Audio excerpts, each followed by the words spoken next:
Welcome to this evening's meeting. This will start with the agenda for the Muskogee Municipal Authority for February the 9th. Roll call. Mayor Bob Coburn. Here. Deputy Mayor James Gully. Here. Dan Hall. Present. Marlon Coleman. Here. Janie Boydston. Here. Wayne Johnson. Here. Leanne Langston. Here. Ivory Van. Here. Derek Reed. Here. We are accounted for. Item number 1. Approval of minutes, January 12th, 2015. We will look at the minutes. Is there any additions or corrections? If not, I'll entertain a motion. Move for approval. Got a motion? Got a motion and a second? Any discussion? Roll call.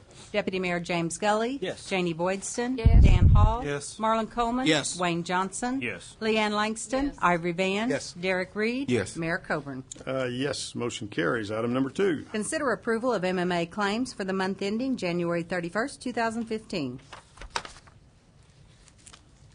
Move for approval. I was going to say, do we have a motion for claims? Got a motion and a second. Any discussion? Roll call. Deputy Mayor James Gully. Yes. Janie Boydston. Yes. Dan Hall. Yes. Marlon Coleman. Yes. Wayne Johnson. Yes. Leanne Langston. Yes. Ivory Van. Yes. Derek Reed. Yes. Mayor Coburn. Yes, motion carries, and that concludes our agenda for the Muskogee Municipal Authority. We'll now go to our regular council meeting. Invocation, if you would join us, will be by Councilman Marlon Coleman, and I'll lead us in the flag salute. Let us pray. God, we thank you so kindly for this day. We pray your blessing, O God, of anointing from your Holy Spirit, God, to lead us, to guide us, to direct us for the purpose of conducting this business on today. Give us, O God, wisdom and insight on how we should move forward with this agenda for the purpose of your kingdom and your city. In Jesus' name we pray. Amen. Now join us for the flag salute. Attention, salute, pledge. Pledge allegiance to the flag of the United States of America and to the republic for which it stands, one nation under God, indivisible, with liberty and justice for all. Roll call. Mayor Bob Coburn. Here. Deputy Mayor James Gully. Here. Dan Hall. Present. Marlon Coleman. Present. Janie Boydston. Here. Wayne Johnson. Here. Leanne Langston. Here. Ivory Van. Here. Derek Reed. Here.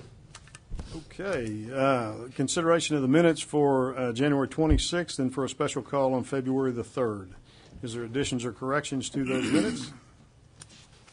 If not, I'll entertain a motion. Move for approval. Second. Got a motion and a second. Any discussion? Roll call.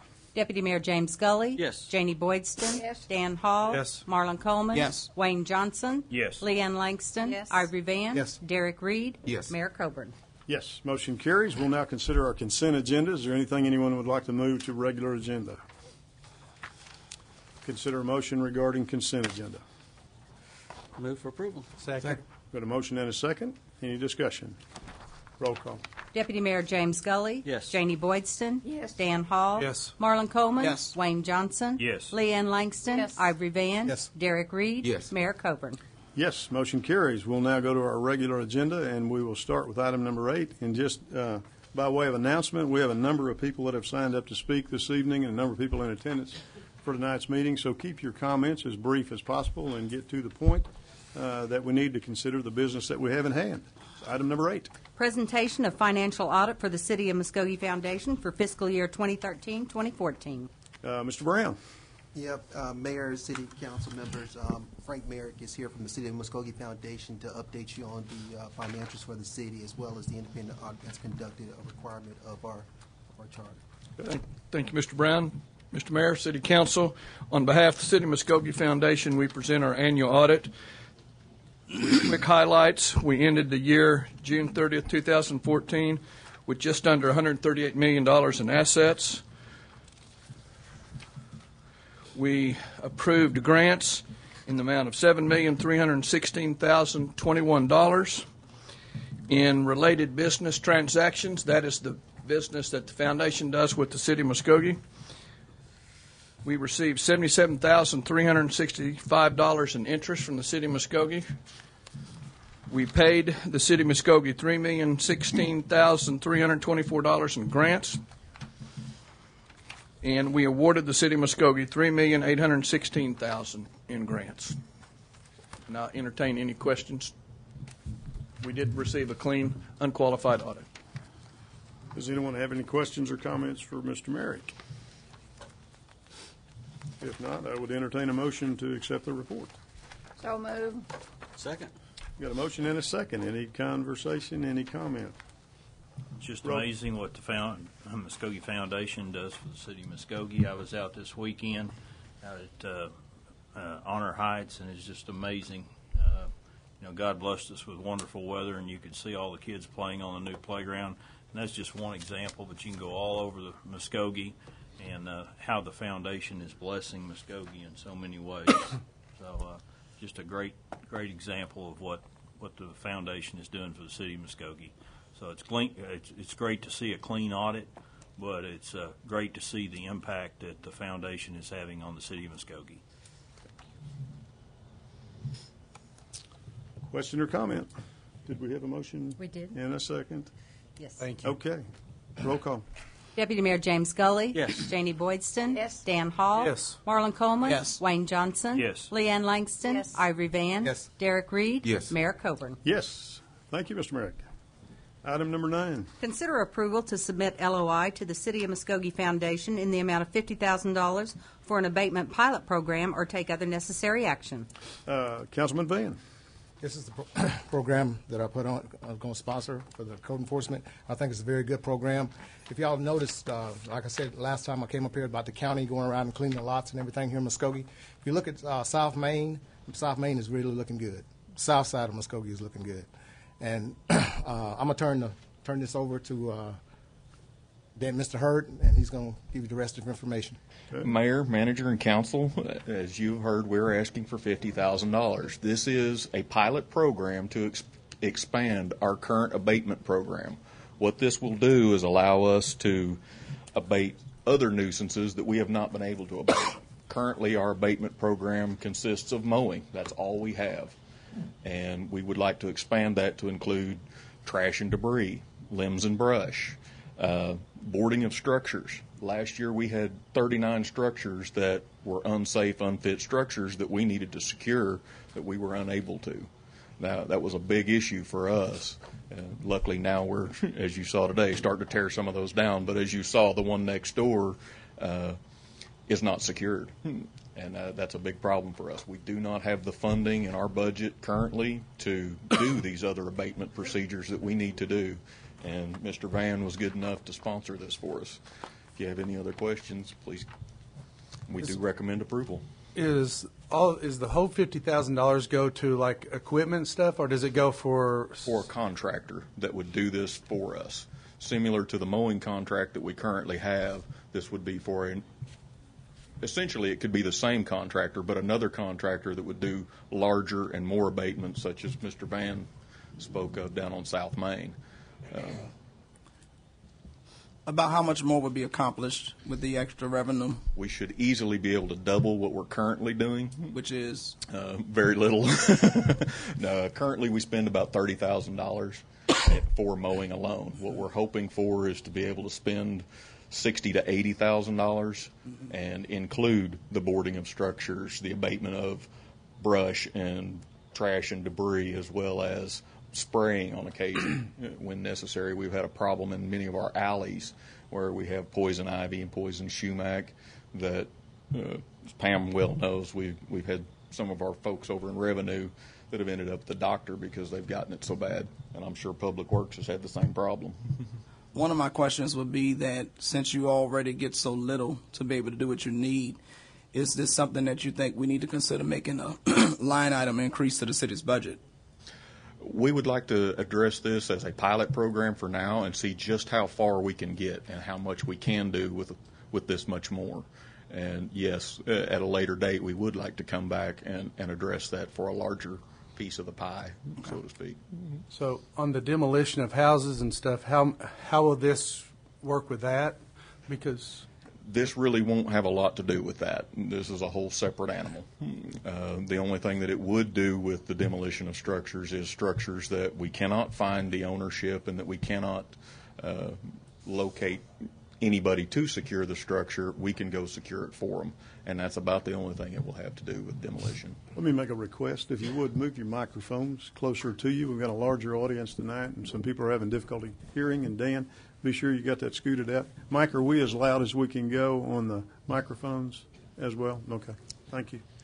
I just didn't want to keep put money where we already got money going, and then Right. $50,000 towards the 500 houses we're tearing down. I didn't know if that was part of that or anything. No, that is not a part of that. This is a whole separate animal. This is an ongoing program that we've had for years. We're just wanting to expand it to include these other issues.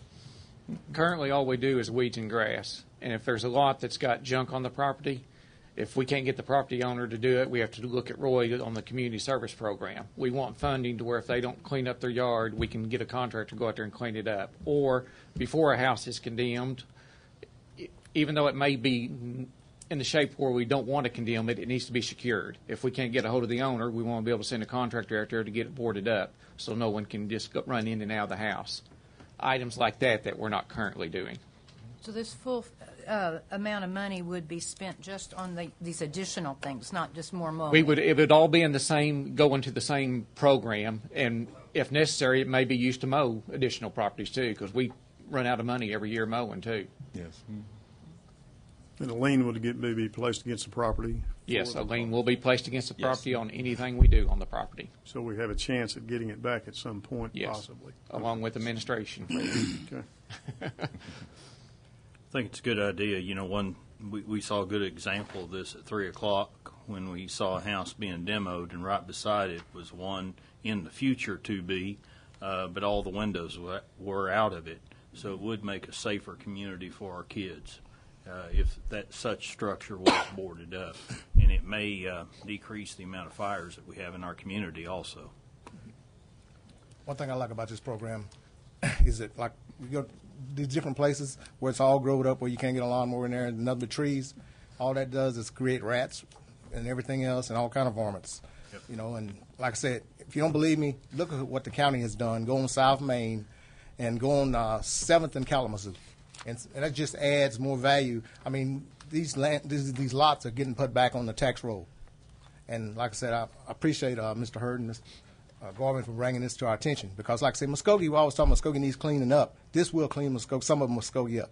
And it needs to be cleaned up, especially Main Street. When people coming in saying we're going to have a big arch by that overpass. We come down South Main, when they're coming in from South Main off Peak Boulevard, we want South Main to look nice. This is the black side of town, but we want South Main to look nice. No matter what side of town it is, we want it to look nice. And I thank them for bringing this up, and hopefully this council will approve this so we can get moving. Well, now, some of South Main belongs in Ward 2 now.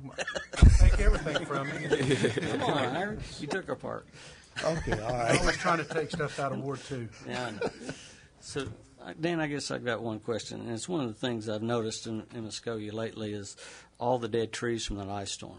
Now, if there's a dead tree on one of these lots, will that include that removal of that tree? It very well could, Okay. yes. Well, I mean, it says That limbs. would be a doesn't- part of it. Part of this, well, what I'm saying just says limbs, because I think at some point in time we want to do a revitalization and go through all the old town site and get rid of a lot of the trees underneath these power lines and that sort of stuff. Definitely. So I'm kind of excited about This pilot. would include a removal of some trees, especially if they're dead. Typically, if they're a live tree, it just might be trimming it, but if it's a dead tree, we could include that as part of this program.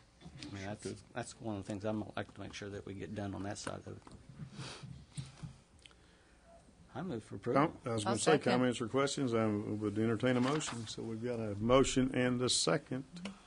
Roll call. You've got Number 9. Who all's on number 9?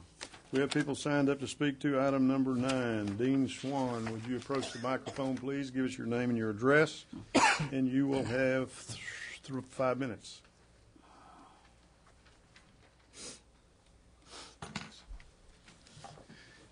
My name is Dean Swan. I live at 727 Capitol Place, Muskogee, Oklahoma. Good evening, City Council, Mr. Mayor, City Manager. This is a two-sided coin.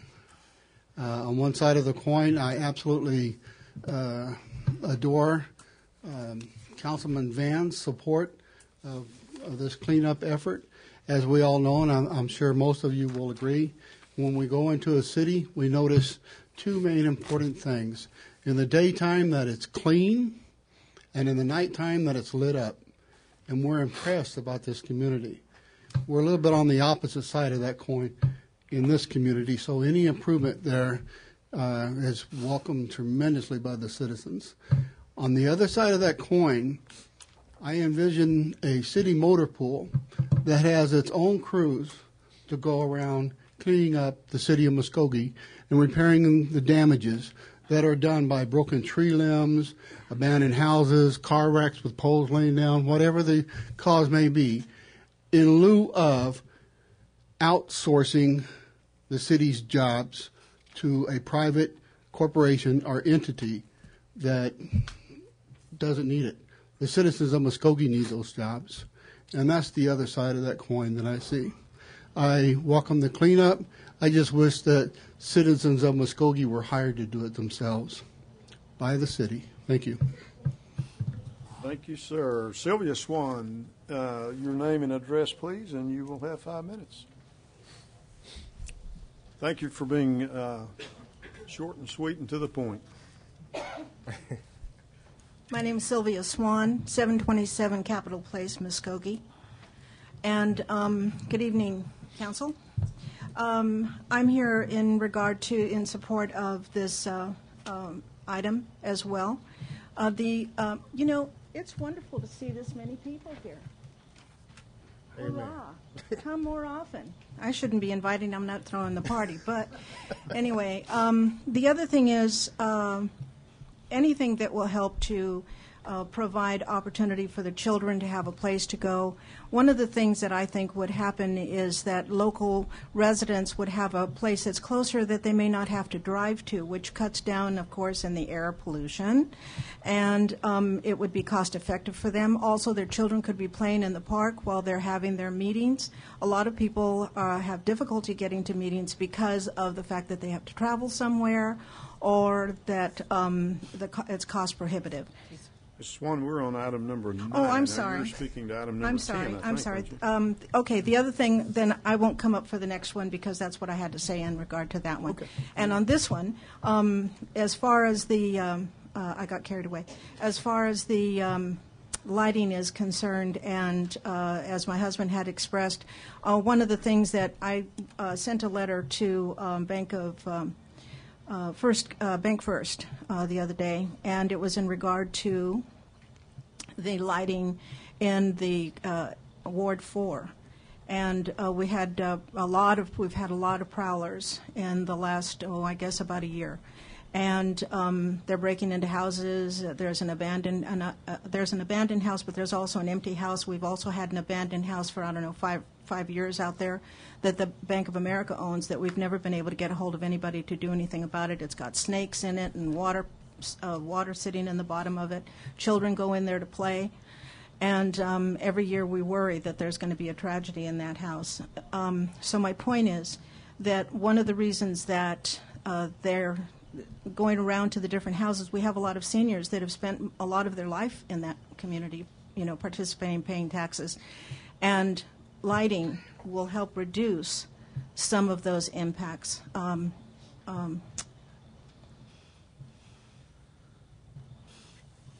There was something else I was going to say, but on that note, I'm sorry that I'm nervous. I haven't been out of the house for a while. I guess it shows. But anyway, thank you, Ivory, for doing this and bringing this forward. And I think that any improvement to the community in this regard, where the community gets to participate in their own community rather than going somewhere outside, is revenue that stays within the community. Thank you. Thank you. And we have a motion and a second, and that's everybody that had signed up to speak to item number 9. Roll call. Deputy Mayor James Scully. Yes. Janie Boydston. Yes. Dan Hall. Yes. Marlon Coleman. Yes. Wayne Johnson. Yes. Leanne Langston. Yes. Ivory Van. Yes. Derek Reed. Yes. Mayor Coburn. Yes, motion carries. Item number 10. Consider approval to submit LOI to the City of Muskogee Foundation for Robinson Park improvements in the amount of $450,000 or take other necessary action. Mr. Van again. Yes, I brought this sponsor this item because Robinson Park, we have everything now. We have pond, basketball court, skate park. We've got a lot of things over there. But we need something as a building, as for a community, not only for our community, but the city of Muskogee. I don't want to make it sound like it's just for Ward 3. It's for everybody. This building is for everybody. So we can have, like skate parties, and we want a little kitchenette where we can, have a refrigerator, stove, microwave, different things like that. Also, if y'all notice in front here, this is the toilet right here. Right now we have what do you call it, porta potty out there. So we're kind of tired of porta potties. I mean, when I was a kid, I had to go to, when it was cold, out to old porta potty when it was real cold, and it ain't fun. So I think we've modernized ourselves enough to get a real toilet. And also, on this building, that's what we wanted, his and hers bathroom. So I'm going to turn this over to Mr. Brown or Mr. Wilkerson to give the price. Well, this is, Mayor and Council, as you know, last week, this is a follow-up to the discussion that we had. There's no official action taken. This item is sponsored by Councilor Van, who's requesting a meeting room with food prep area. I had staff take a look at some numbers. They came back at a 75 occupant load building, an amount of about $450,000. That would include 15 parking spaces and ADA accessible. And be ADA accessible. So that's what we have, and so we've worked with the council member to put that on this agenda. Thank you. Okay, and there's no matching grant to this. This is all request of foundation? That's correct. Okay, what was the park board's comment on this item? Well, we had a, let me turn this around here so y'all can hear me. Can y'all hear me? Okay. The park board met this last week, and we didn't discuss this item. What the item that we did discuss was putting a $90,000 his and her restroom at that park. It's a brick building, double stalls, pretty nice setup. The drawings were very nice, so you won't have to worry about your porta potty anymore, Mr. Ivory. There you go. And he fought hard for that, but. We haven't had this on our agenda at all about the kitchen yet. Okay. Councilor Hall, the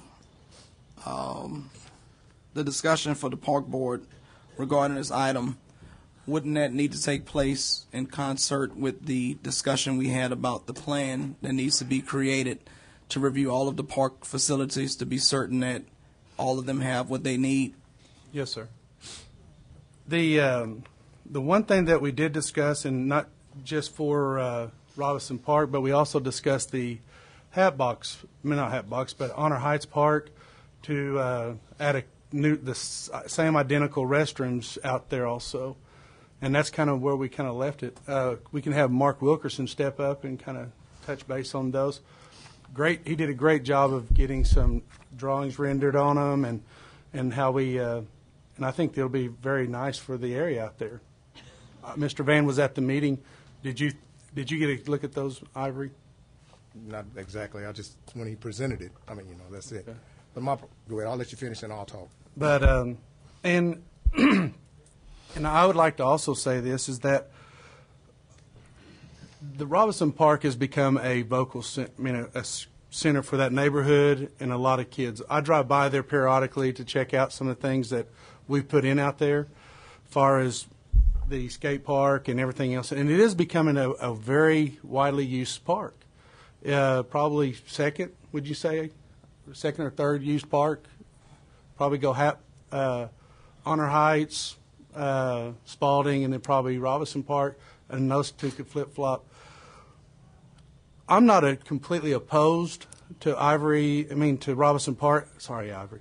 For Robinson Park getting the kitchen and the little dining area. I just don't know if this is the time for it.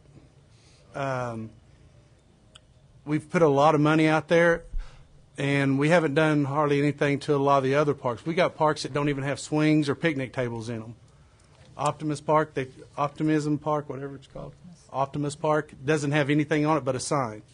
Mr. Poole's Park in my ward, the only park that I have after Ivory taking them all, they has a basketball court and a small swing set area. There's some other parks that need some things without loading up everything. I mean, I think that we're doing a lot for Robinson Park. I would like to continue to see that growth. But at this time, I would like to see some other parks get some love also. Mr. Hall, you're right. We have done a lot for Robinson Park. But I tell you what, we have the Robinson Park Community Association. are working along with the Muskogee nonprofit and the Parks Department to get those grants that we got. And trust me, we had, on one grant, it took 23 letters of support. Matter of fact, Honor Heights got turned down, and we got it. So you're right. We have worked hard. We have worked hard.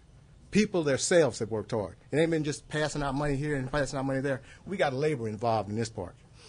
And I feel it's right. I came to this council in June and asked for this same thing.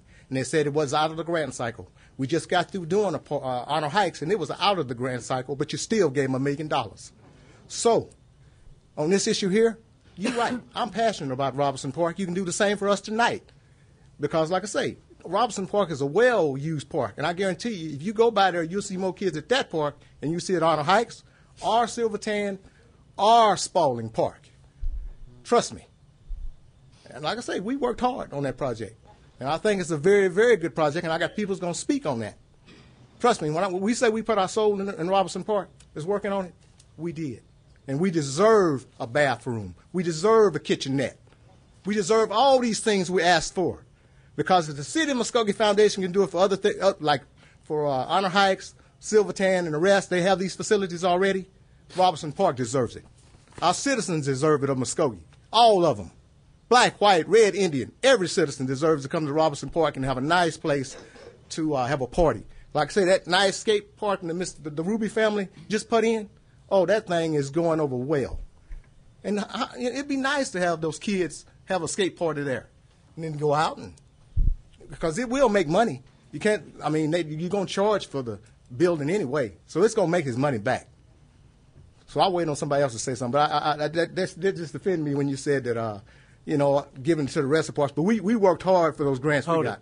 Ivory, did I at any time say I disagreed with you about getting that kitchenette?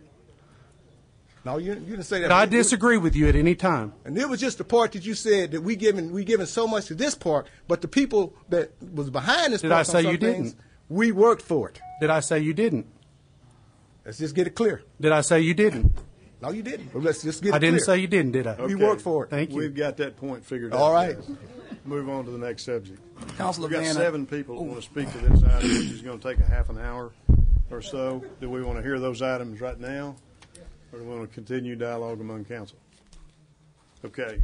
Dean Swan, again, if you would, name and address, please, and you will have 5 minutes to address this item. Sylvia, if you would be ready, you are next on that. Nope, I'm sorry, you've already talked. All right. Then Delby Walker Good memory. would be next on that item. My name is Dean Swan. I live at 727 Capitol Place, Muskogee. Good evening, City Council, Mayor. Again, this park issue. On one hand, I love Dan Hall. He's very, very passionate about his items, just like Councilman Van is. But the issue is really simple, and that is it's an incredibly well-liked park by a very large community outside of the community as well as using the park. It needs a flush and toilet. It needs a bathroom. It needs to be identified and used further by the community and the citizens of Muskogee. The fact that Ellis Park has a small brick unit with the kitchen and toiletries in it itself that could be built on 20 cents on the dollar compared to nothing. I mean, I see the $450,000 on the budget. We cannot have a mentality of it being all or nothing. It's got to be something, point blank, something. Now, whether or not you agree to $450,000, drop it down to $445,000. So, but something's got to go. Something's got to be done to the Citizens Park there. And that shows that the city itself cares about its community. Thank you very much. Thank you, sir. Delby Walker, name and address, please, and you'll have 5 minutes. Delby and Venters. Then next would be Dennis Wilhite. Delby Venters Walker, 501 North 44th Street. My church is right down the street. Christ Kingdom Builders, 923 Osage, is right by Robinson Park. We love everything at the park. We hope to see a community center with the restrooms and a kitchenette, just like the one at 710, that we can utilize on a regular basis. Thank you. Thank you, Delby. Dennis Wilhite. Next would be Brenda Burchett.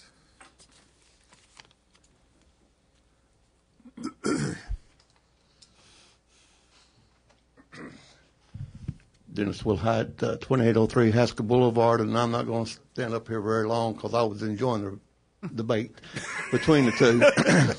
Let y'all get back to that. We can get started again in just a second. Yeah, I'm up here to support Ivory and the kitchenette and what he's wanting to do at the park. I drive by too, Dan, and I've seen the improvements, and when I drive to work, I see them out there walking those trails. But I also know that part of the thing that you counselors have talked about is getting back into the community and holding maybe ward meetings and stuff like that. I know that during your campaigns that was brought up quite a bit.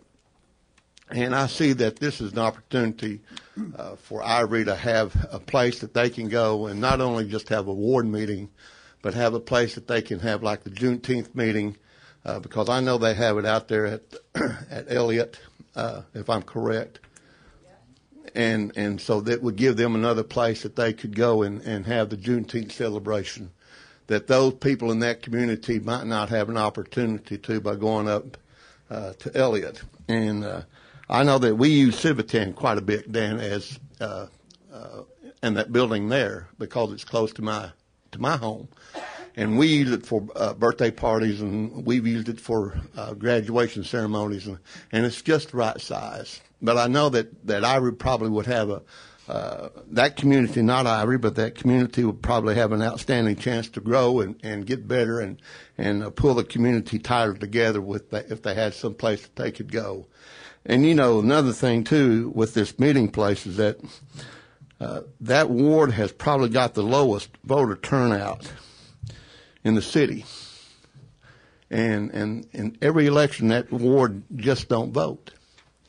But I think part of the reason that they don't is that they have no place to go to hear candidates, to hear people speak about the issues that affect them. Because everything in that community has to go either downtown to Civic Center or go someplace else. But if they had a place to go that they could talk to candidates, and I'm not talking about Ivory, I'm talking about Senate and House of Representatives candidates. They don't go because there's no place to go in there. But we want them to be involved. And to get them involved, you got to give them some place that they can go to where they can be involved. Not only for political reasons, but for family reunions, for some place that they can go. The bathrooms will take care of themselves, won't they, Ivory? They will. Thank you. Brenda Burchett. Brenda Burchett. Okay, Marilyn Brown. And then following Marilyn Brown would be Lansing Lee.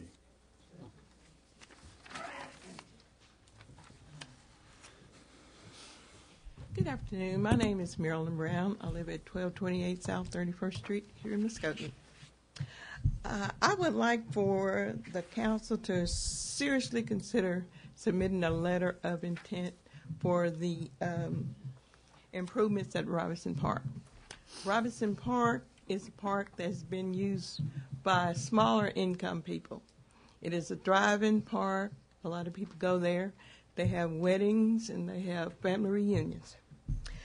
A lot of weddings are held at Honor Heights Park. And if we had a facility similar to the one at Silverton Park with a kitchenette and the bathrooms over at Robinson Park, when Honor Heights Park is full with a wedding, we can use Robinson Park. I thank you, and I hope you consider it. Thank you. Lansing Lee. Your name and address, please, and you will have 5 minutes, sir. Certainly. Lansing Lee, 3212 Phoenix Drive, Muskogee, Oklahoma. And basically, it has been a reality that there's been no community in Muskogee that has had more of a grassroots approach to putting things together than the area for Robinson Park. I've seen Ivory walk from door to door, get people from his community to come out that would have never come out for anything else to support these types of activities. That community needs a place to where they can meet, where they can have small group meetings, where they can have their teams to come in and do activities that are on the inside. It's more important for us to determine what is important to Muskogee. Now, if it's important for us to improve the conditions of our citizens, then you're going to support this activity. There is money that must be available from listening to what the Muskogee Foundation has already said that was in their budget and what they had left over from last year. So we can't say that this is not a possibility. The only thing that I can possibly look at is if it's not a possibility because we don't want to do something at this time. Well, when will be the right time? It's time for us to go ahead and generate the support and make this type of activity where those people in that area who will basically walk to that community center and not have to deal with transportation problems get an opportunity to have something of their own. Thank you, sir. That concludes everybody that was going to speak from the audience. Is there council question or comment? One of the things I was going to comment on was when we did the Honor Heights Park, I believe we had a footprint to show how it would be placed, and am I correct? We did or did not? I don't remember. We had some sort of plan. Mark, can you address that? Good. Do you know the answer to that question, Mark? Mark, can you come forward and answer that question for the councilor, please? Thanks. Yes, sir, Mr. Coleman. We worked for several months with inside staff, outside resources to help pull together a plan that we presented to you, the council, and the foundation as well, or the committee of the foundation, for their consideration. Would that be relatively easy to achieve for this request that we're considering on tonight? Creating a plan? Yes, sir. It's just it's a single building in one of our parks. That's okay. Correct. Thank you. Other comments or questions? Move for approval. Second. And a motion and a second. Any discussion? Roll call. Deputy Mayor James Gully? Yes. Janie Boydston? Yes. Dan Hall? No. Marlon Coleman? Yes. Wayne Johnson? Yes. Leanne Langston? Yes. Ivory Van? Yes. Derek Reed? Yes. Mayor Coburn? Yes, motion carries. Item number 11. Consider approval to submit LOI to the City of Muskogee Foundation for the rehabilitation of the Armory at Davis Field Airport for the Police Academy in the amount of $750,000 or take other necessary action. Mr. Brand. Well, Mayor and Council, as you know, this LOI request is a follow-up from last week. The airport board met at 3 o'clock today, and I would like for Councilor Johnson to give us an update. I have something here, Yeah. but for Johnson, if you could, please. We did meet at 3:30 today, and the airport board. I'll just give you what we approved, what statement came out today. The airport board, in the initial review of the deed and the release of the FAA compliance order, and after discovery of the city attorney's resolve and the review of all documents and directives with the FAA must occur prior to any action. We further believe, as the airport board, that the airport armory facility would better serve the city of Muskogee for economic development and airport aviation purposes. And basically what we concluded was, after reviewing of the FAA compliance order, that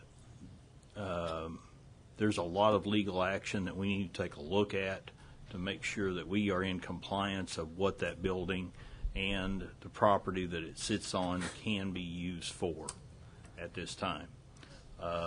And even for the purposes that we have been looking at it for economic development, it needs to be looked at thoroughly, even to the point of questioning of putting in a notice or a letter of intent. We are very fortunate on the airport board that we have a judge and a couple of attorneys, and it was even noted that even putting in a letter of intent could put us in violation of what the FFA rules are. Well, at this time, I would just say, in light of hearing an update from the airport board, I would just recommend this item be deferred or no action be taken until those things happen with the review of the documentation along with the initial review of the deed by our city attorney's office. Can we do that, Mr. Tucker, with the item the way it's stated? Can you take no action? Or Yeah, it says or take necessary action, so that could be no action. Correct. Okay. Now, the other thing that I would like to state is we further want to support what, the Muskogee Police Department wants to put together, and I think the council wants that too. It's just this property has stuff tied to it, and I would sure like to look at any alternatives, because I think what the police department was putting together is a great opportunity for the city of Muskogee. In any property that we can look at, any location that we can look at, I would sure like us to do, because I hate that it couldn't happen here at this time. But I would sure like to investigate that. I appreciate the representation. I appreciate Rex, because I saw the city manager at 3 o'clock, and I'd ask if it was possible that Rex could be out there, because we did have an executive session that maybe he could be a part of, and it wasn't possible at that time. But I appreciate the law enforcement being there where they could possibly be a part of that meeting, and it wasn't possible. But we really do support Muskogee Police Department. We support their efforts of doing training here in the city of Muskogee. That saves us money and moves us forward. And I think there is possibilities. We just got to look for it. Okay.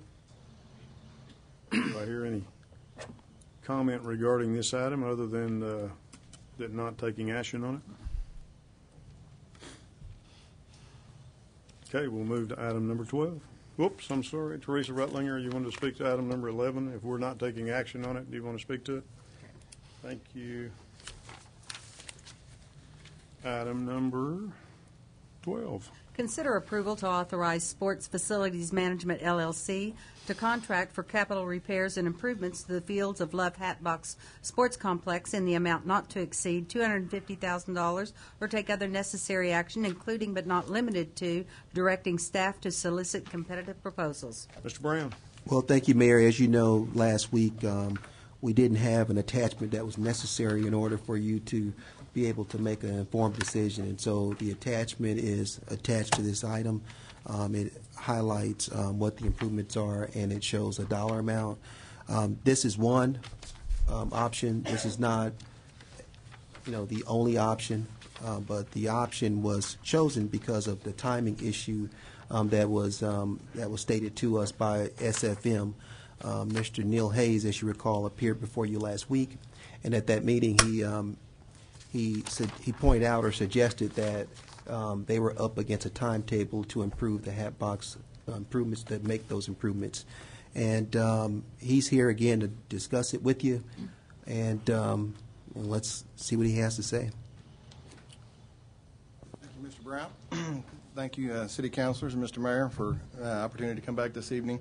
One, as we discussed last week, our purpose is to help manage the park, help advise the City Council on issues as it pertains to Love Hatbox and best practices. SFA's mission statement is to dramatically improve the health and economic vitality of the communities we serve. Our goal is to maximize the investment into that park. We know the summer season for Love Hatbox, starts in April and goes all the way through July. The biggest impact for revenue for the 2015 fiscal year would be to get those improvements done before we start that season, which is the time frame we're under. You're looking at a 4 to 6 week project to get all the improvements done based on the 3 Oklahoma contractors who we brought in and gave them just the sole guidelines of, we want one of the nicest parks in the state. What do you recommend based on your expertise we need to do to get to that level? All 3 of them broke down things that they recommended to improve the park. They put prices associated with that. We had all 3 of those companies submit the quotes to the city. All 3 of those companies work with local universities. They work with Muskogee High School. They work with the Tulsa Drillers. The quality is good. It doesn't matter which 3 you choose. The issue is not which contractor you choose. It's the timing to get those done to maximize revenue for this upcoming season.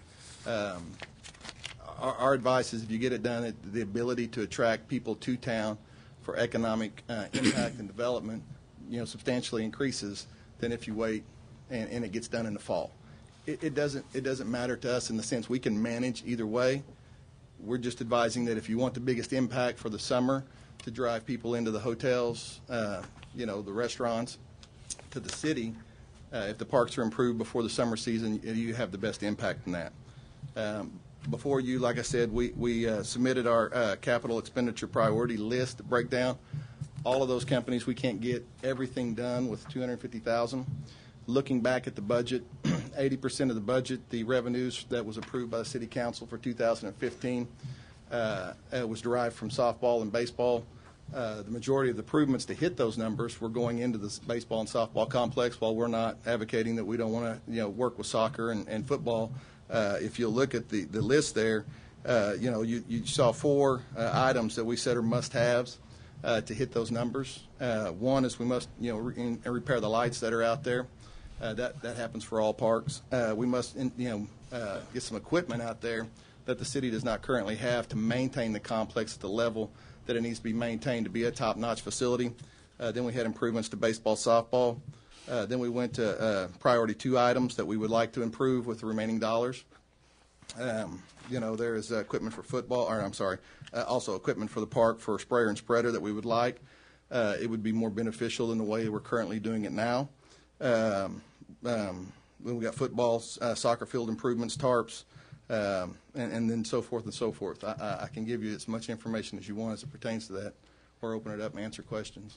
Yeah, just a follow-up matter. Last week, Councilor Johnson requested that we get a legal opinion, and we have a legal opinion. Roy, if you'd like to just discuss that, please. I rendered that opinion on Friday to the City Council, and so I assume you all have received copies and have reviewed it. The issue that was brought up was whether or not allowing a contractor to bid on behalf of the city was acceptable without following the Public Competitive Bidding Act or the city policies. I reviewed the Public Competitive Bidding Act and determined that what this was a proposal rather than a bid, which would exempt it out of the state law as it relates to competitive bidding. However, what I did determine based on our own city policies and city code is that we are more restrictive as it relates to proposals, and we require those proposals to be submitted sealed.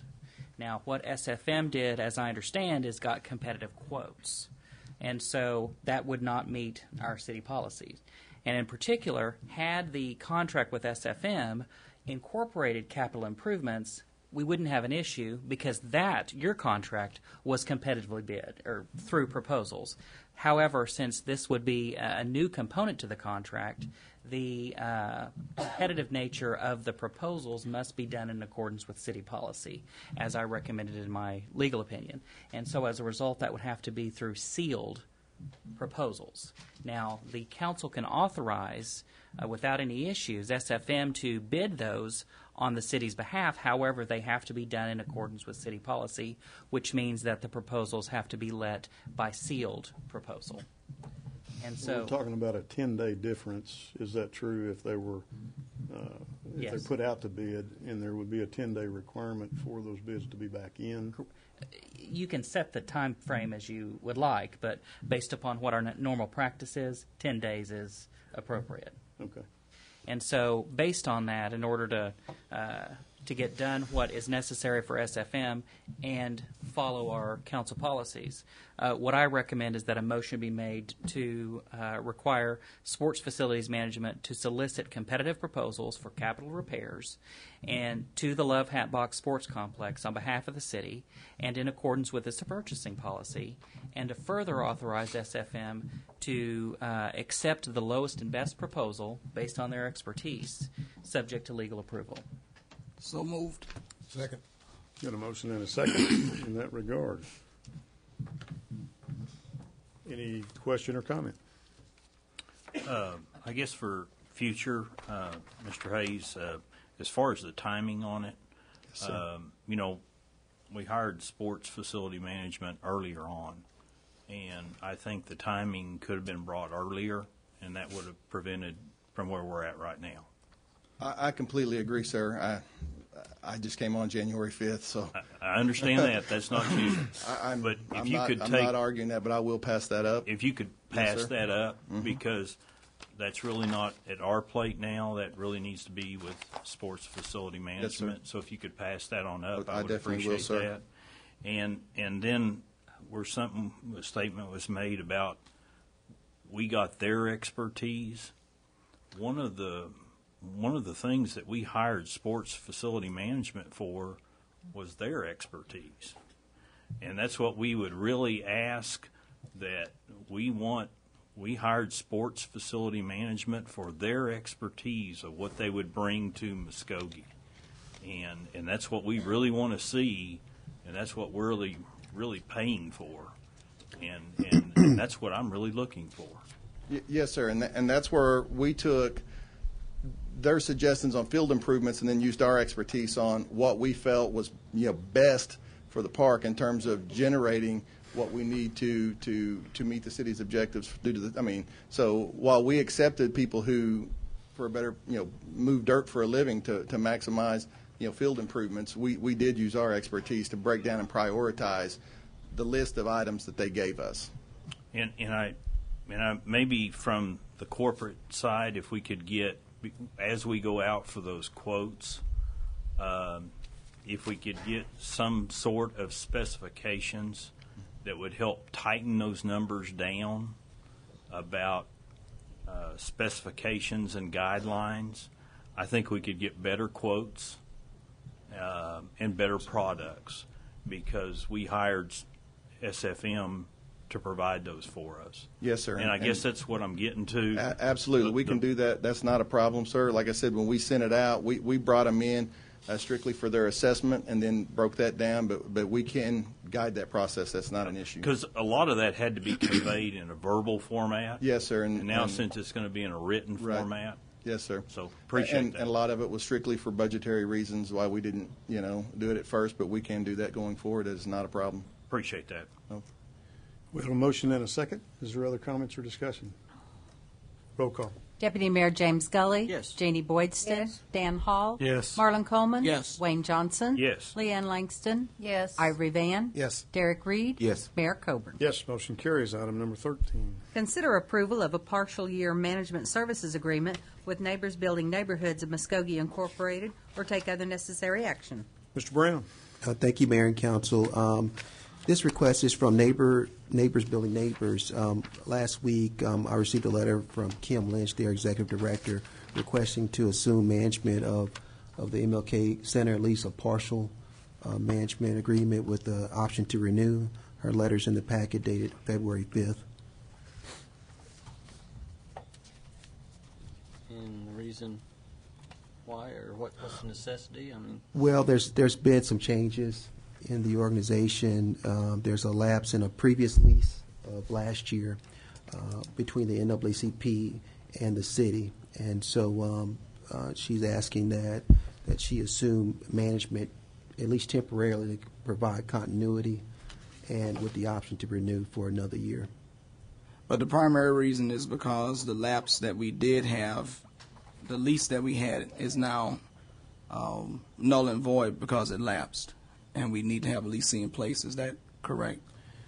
Well, her letter speaks for itself. She just wants to. She wants to be able. This to. would have been the last opportunity that we would have had an opportunity to sign for that contract as well. So when this fiscal year comes up, it has to go out to a bidding process, and anyone can bid on it at that point. This is just to carry us to the point where we get from February to the end of June. Okay. Right. And my question, Mr. Tucker, you can help me if I'm in error, but in the absence of a lease, we do need to do something. Yes, we do. That ensures a couple of things. One, that the organization that's running the center has insurance in place for liability, and that there is, in fact, someone who is ensuring that office hours are available, because we don't have any city staff that are assigned to the operations. Right. And NBN is assuming the liability. We already have that in place through Okay. NBN. Is anybody else interested in it? I'm not for sure. Like I said, this is just to carry us over to the end of this fiscal year, and then at that point, anyone can bid on the process. I'm talking about right now, Derek. Is anybody else interested? I'm not for sure.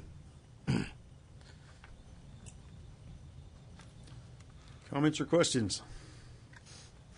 Move for approval. Entertain a motion. Oops, I'm sorry, I guess we can go ahead and take the motion or second if it is in place. But we have two people that want to speak to this item. So, Leanne, you had a motion? I did. Okay. Did we have a second to that? Second. Okay, a motion and a second. Delby Walker, name and address, please, and you will have 5 minutes to speak to this item. And then after that, Mary Bryce. Delby Walker, 501. I have a code, 501 North 44th Street. Very aware of Neighbors Building Neighbors' ability to manage. They have a track record. There's no problem with that. My concern is at the end of those 4 months that it would be able to be open to different organizations. It definitely is a beacon. The MLK Center is definitely a beacon for the minorities in our community, and we definitely would like to see it be fair, open to different groups to be able to bid for it at that process. Thank you. Thank you. Mary Bryce. Sounded like me. Name and address, please, and then you'll have 5 minutes. Mary Toes Bryce, P.O. Box 2436, Muskogee, Oklahoma, 74402. I just rose to say that as far as building neighbors, I don't know if everybody is aware of the different programs that Neighbors Building Neighbors help support at the Martin Luther King Center, but one in particular that comes to my heart is the Summer Feed Program, because the Summer Feed Program is through my church denomination, Oklahoma Southeast Jurisdiction, on our Urban Initiatives Program. And without the help with Neighbors Building Neighbors, the salaries of personnel to operate the program throughout the summer would not be met. And so I just want to say that that's one of the programs that I know the Neighbors and Neighbors would be fair in everything at the center. And after all, it's in it. I remember the lady, Miss Clayton, coming by and giving all the history about that area. But my concern is that we need to do what we can do right now for our children. And if it means neighbor being neighbors for the next 4 months, paying their insurance and keeping the doors open and personnel in there for our after-school program and the summer program and the night hoops program and all those different organizations that come there, because I'm with the Blue Star Mothers and we meet there, And so I just want to make sure that we have an opportunity for all people to come there and take advantage of the community center. And just want to say that I'm a volunteer down there. I don't know how many volunteers are here tonight, but I volunteer 5 days a week, 3 hours at that school program, and sometime on the weekends, whatever the need is met, and I'm physically able to be there. And so I just want to know that my concern is sincere, because I'm there and I see the operations. I know what the personnel does there, and I know what it includes everything, and I don't think everybody's aware of how it operates. And so I would love for the community to come out and get involved and volunteer at the center so our little children can see some of us, there, so they know when they grow up, they know what to do in the community. Get involved. Thank you. And if you haven't been to the Martin Luther King Center after-school program, you're going to be pleasantly surprised by the number of young people that are in the facility after school. It's very, very busy, to say the least. Okay, that's everybody that wanted to speak to the issue, and we had a motion and we had a second. Is there other comments? I think that does bring to mind we do need to put our facility committee together where we can look long-term, because that would come through that facility committee. So, I'm as missed as anybody else is, but we do need to bring our recommendations together where we can put our facilities committee together. I agree. Other comments or questions? Mayor, I might just add that we just need to be clear that this is just a temporary signing of the signature. Right. Nothing as far as the operations will be changed. As far as the Martin Luther King Center, anyone that has met there will still be able to meet there. Neighbors Building Neighborhoods is already a piece that's in place. Right. As far as all the employees and everything, I work for them, and all my staff works for Neighbors Building Neighborhoods, so nothing as far as day-to-day operations will be changed. Okay. So, Derek, you'll still be managing that Yes, facility? that's my official title through Neighbors Building Neighborhoods, that I'm the program director at the Martin Luther King Center. Very good. Let me ask you this, Derek. When the building is built, will you still be the director? When the building is built, I'll still have programs in the building. When the building is built, that's a discussion that council has to make as far as what they're going to do about the management. But I know our programs will still be in the building. And that's why I was encouraging everybody to make their recommendation on that facilities committee, because really we haven't looked at that, and that's really something that needs to take place on that facilities committee, that we would start talking about that, because, that's one of the things that we need to do. This facilities committee already made up? No. So it would be somebody recommended from every council. Okay. That sounds So fair. we need to be looking at a recommendation from every one of us that would serve on that facilities committee. Sounds fair. How many would be on that committee? 8? 9. All of our Okay. committees, our new Everybody committees gets are 9. An appointment? Okay. The Neighbors Building Neighbors, I think they're a very good organization. I mean, like I said, I've dealt with Muskogee nonprofit before with Robertson Park, and also like Sister Deborah Walker said, in case it ought to be other people involved, they want to be involved in it, so don't just leave them out. And we'd like to thank y'all for coming up tonight. And it's good to see all the people here tonight. I mean, it's really a blessing just to see people come out and support the city council. And 'cause we work for you. We're y'all servants. We are y'all servants. So I have no problem being your servant.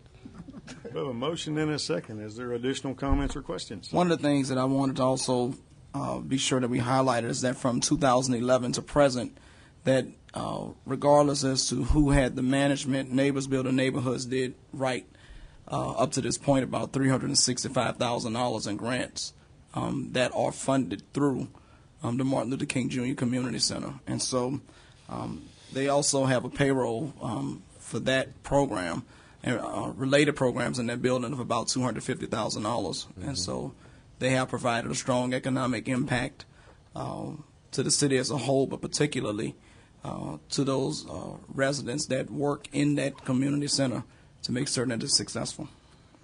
I agree. The complexity of the operation of that center is going to change, though, as it becomes a community center and it becomes 16,000, 17,000 square feet. It's going to be a whole different animal to manage that we would be looking at. So, roll call. Deputy Mayor James Gully. Yes. Janie Boydston. Yes. Dan Hall. Yes. Marlon Coleman. Yes. Wayne Johnson. Yes. Leanne Langston. Yes. Ivy Van. Yes. Derek Reed. Abstain due to management with Neighbors Building Neighborhoods. Mayor Coburn. Yes, motion carries. Item 14. Receive report on Jefferson Highway project and approve of receiving funds in the amount of $8,200 from the Muskogee Chamber of Commerce for the project. Mr. Stewart. Yes, Mayor, this is a project that Public Works has taken on with the Jefferson Highway Project Committee. We are at the point now where we've actually received $8,200 from the Muskogee Chamber. This item is placed on your agenda simply to accept those funds and to decide the direction that they will be spent, which is the purchase of some signage and also the placement of those signs. And in saying that, I'm going to kick it up to Councilman Johnson. Well, I appreciate Mike Stewart and his department and all the help. This is about the third presentation the council has been through on the Jefferson Highway, but this is kind of at the final run. It's just around the corner at the end of April, where we'll have the 100th celebration of the Jefferson Highway, and it is really coming all together. The person behind it all is Glenn Smith, who has really been the chairman of Jefferson Highway Association, and Roger Bell is really putting the whole show together. But really, as far as the signage project, this would not be being done without Mike Stewart and his staff. So what I would like to do is ask the council to approve the acceptance of the $8,200. What this would do is pay for the signage where the route is identified through the city of Muskogee and Jefferson Highway. Of course, we did not get a lot of support from ODOT, but through Mike's help, we are definitely getting it identified. Mr. Wilkerson, would you pull that door shut for us, please? Can't shut it. Can't do it. Put it almost shut. Almost. But we are getting it identified as best we can through the city of Muskogee. And really it is becoming a great event that will be in the city of Muskogee. Not only is it for a one-time event, because it wouldn't be worth this amount of money for a one-time event, but highway tourism is becoming a big event. The other thing I would like to show appreciation for is what Mark has done in relationship to the park. Spalding Park was a very important component of the Jefferson Highway, with the tourist camp being there at Spalding Park.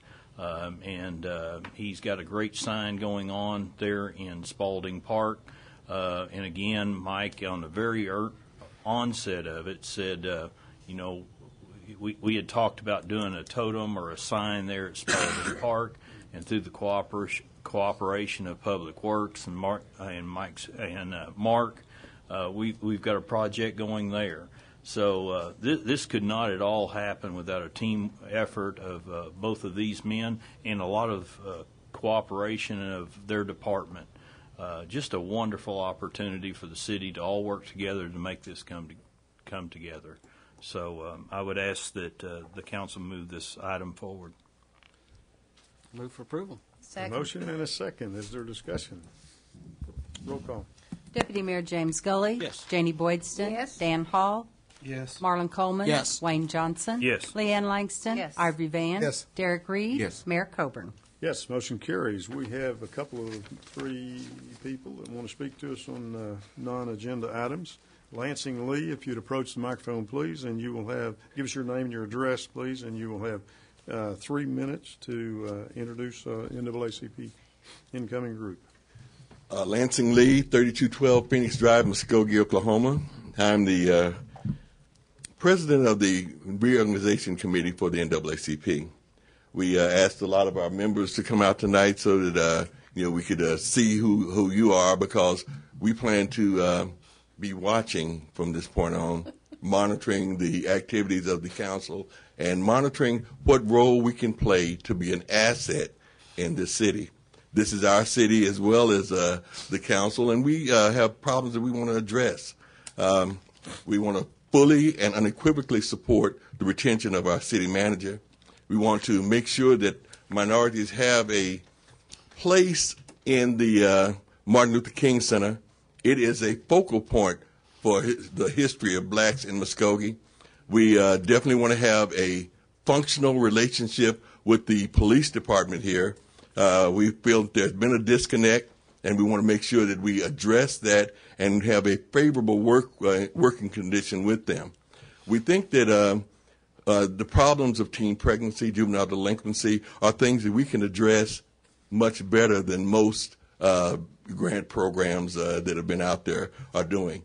Now, we love what's being done with Night Hoops and the after-school programs, but they don't address the core problems that we see in our community.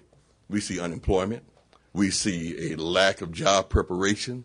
We see a lot of high school dropouts.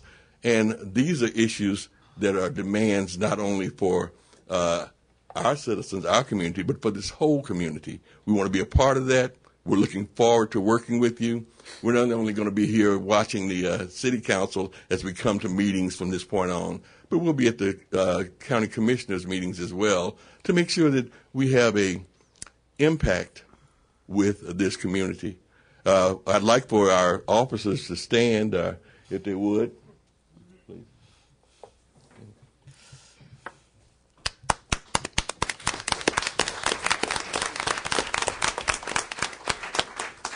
This is a very creative group, one that I'm sure that we will be able to work some situations out to where we can be favorable with the community and favorable with what's happening in the city, and hopefully have a strong relationship from this point on.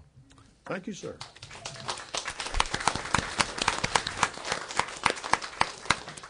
Sylvia Swan, you had signed up to speak regarding ward meetings, and you will have 3 minutes. Give us your name and your address again, please. I'm Sylvia Swan, 727 Capitol Place, Muskogee, Oklahoma, 74401. I'm sorry about earlier. Anyway, on this, the comment that I want to make is exactly on that, is the fact that there is a disconnect. I'm around the city a lot. I've been kind of indoors the last few months because I'd been ill, but basically I get around a lot, and so I get an opportunity to talk to a lot of people. And one of the things that has been brought to my attention is that you have a sector of the senior population that feels a disconnect. They can't drive their cars at night. They can't necessarily get the channel 14 on their television. They may not have Suddenlink or whatever it is that works. My husband takes care of all of that for us. So the point is that, one of the whole reasons, as I understood it, that we set up the ward voting was in order to get a relationship established within the wards of those different counselors. And I feel that the city, in my opinion, has not made an extra effort. I understand that there's a burden of cost, but we're talking about young people that are not understanding how their government works and what the purpose is about getting registered and voting. And those are things that are really critically important. If the high school students or even the second level students got an opportunity to go out into the community or prepare letters for the councilman, got 5 points of credit for a semester or for a 6-week period towards their education, that's an investment in their future. That's an investment in their character and in their spirit. And that gives them an opportunity to come forward with ideas and share what they hear at home.